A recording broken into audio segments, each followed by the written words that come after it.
All right. We're ready. We're ready. Welcome to City of Heroes. This is Paragon City, one of the largest cities in the United States in our game universe, the place where heroes first appeared in the early part of the 20th century, hence its name, City of Heroes. The city, unfortunately, has been suffering as of late. The alien interdimensional entities known as the Rikti have attacked and assaulted the Earth. What's the name? The Rikti, R-I-K-T-I. The Rikti have decimated the city, and the city, as a result, needs help from the players, the heroes. In this case, Rick has gone into the Freedom Phalanx headquarters to get a mission. Somewhere, lurking, is the fifth column, and they're up to no good. The hero, he needs to go and stop them. The villains are trying to take advantage of Paragon City's momentary weakness. Is this a local server or you actually Local. It's on a lane. When you receive a mission, only you and your designated teammates can actually go out on this particular mission. This way, nobody can steal your kills, your loot, or anything like that. Up to 8 people can participate in a mission. The mission itself will be balanced to face the opposition that enters in. So people from a wide variety of experience levels can enter in combat foes. Now, another thing about missions is that each of the mission environments, here, a fifth column bunker, is unique to the particular villain organization. There are 10 organizations that have very different types of areas in which they're located. For instance, the fifth column is here in an underground bunker. The Cray Industries, you'll be fighting in offices and in laboratories. There are 10 different mission objectives. Here we're chasing a villain. Sometimes we'll be freeing hostages, other times disarming bombs, recovering clues, and so forth. Now, in combat, you activate powers by depressing the icon on your tray in the lower right-hand corner, or you can hit a hotkey associated with it. You may have a number of trays, each one perhaps designated for different uses, stealth, offensive, defensive, and so forth. In combat, you can also target different areas of whatever you're attacking: head, chest, legs, hands. Each different attack has a different advantage and disadvantage. Hitting a foe in the head is harder, but you might stun them and they're temporarily disabled. You can also assume an overall more offensive or defensive posture. A more offensive attack means that you'll do more damage, but you'll be easier to hit because you'll leave yourself wide open. Defensive, you'll be harder to hit, but your attacks won't do as much damage. Now, as Rick is racing through here, you should also notice that during combat, he remains moving. You don't get locked down in combat.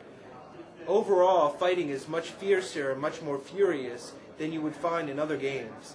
Here, your average minion takes 3 or 4 hits, but there's going to be lots of them, and it's bang, bang, bang. So you're going to be jumping, teleporting, flying all around, but the villains are going to be doing the very same thing.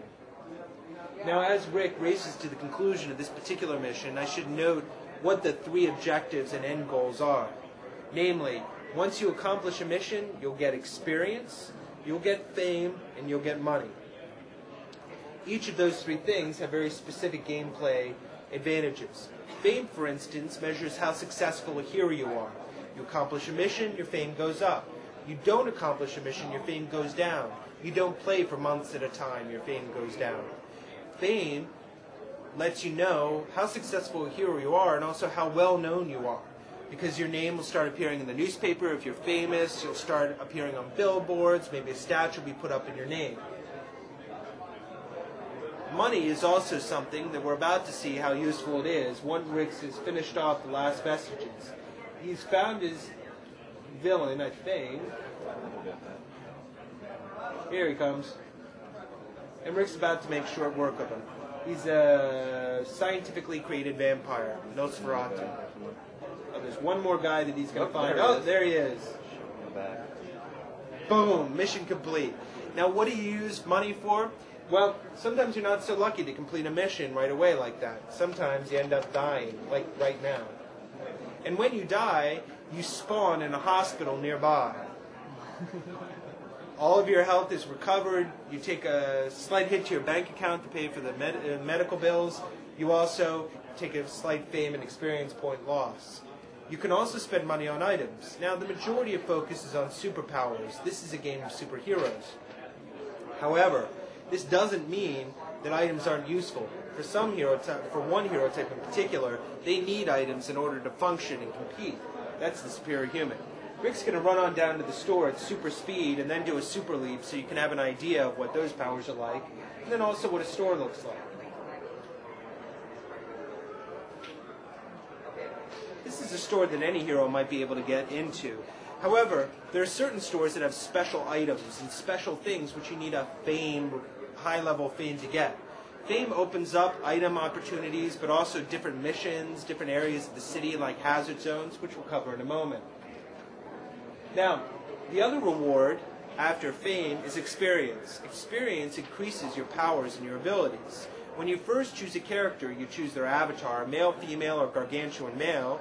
You choose an origin type of 1 of 7, and then you also choose your powers and skills. You spend a beginning level amount of points on each, and whenever you gain experience points, you can return back to your headquarters or to another hero organization to increase your stats or your powers. Did you say 7 types of the... Leaping has height, or flight has control, height, and speed.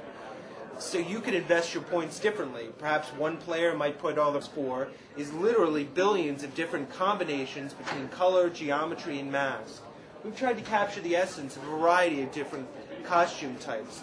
Anything from, if you look at our pamphlet, from the manga-inspired or Dragon Ball Z martial artist, the big tough guy in the back, your Kamen Rider, such as your Insectoid, something you might see even in Power Rangers, your patriotic hero, the 4-color person in the foreground, who actually happens to be me in the game, your medieval-looking magician on the front cover, perhaps in suspended animation, returned to fight evil again after a long time. Here, Rick has changed his traditional hero in tights to an armored character. Now, we've talked about the rewards for going on missions. Gameplay. Another element of gameplay besides missions is in fact going into a hazard zone. These are areas of the city so dangerous that they're in fact overrun with threats and foes. Now, as soon as he gets out, boom, he's under attack. You'll also notice that this hazard zone is totally ruined and decimated from the war against the Rick team. There are lots of different types of zones throughout the city. The city itself is made up of 40 zones, 36 square miles. There are ruined zones, downtown areas like we've just been in. There's also happens to be industrial areas or slums or high-tech areas. It's a living, breathing city, albeit one with superheroes, supervillains, and aliens. Now, the third gameplay feature is the arena, an area where one player can face off against another player, team against another team in a variety of game environments. There will be tournaments, ranking systems, and so forth for people who enjoy facing off against live opponents. City of Heroes also has an adaptive storyline. The behavior of each of the villain groups is affected by how the heroes on each server, or continuity as we call it, goes. So in other words, if a hero group is successful against the 5th column, they might become sneakier, more stealthy.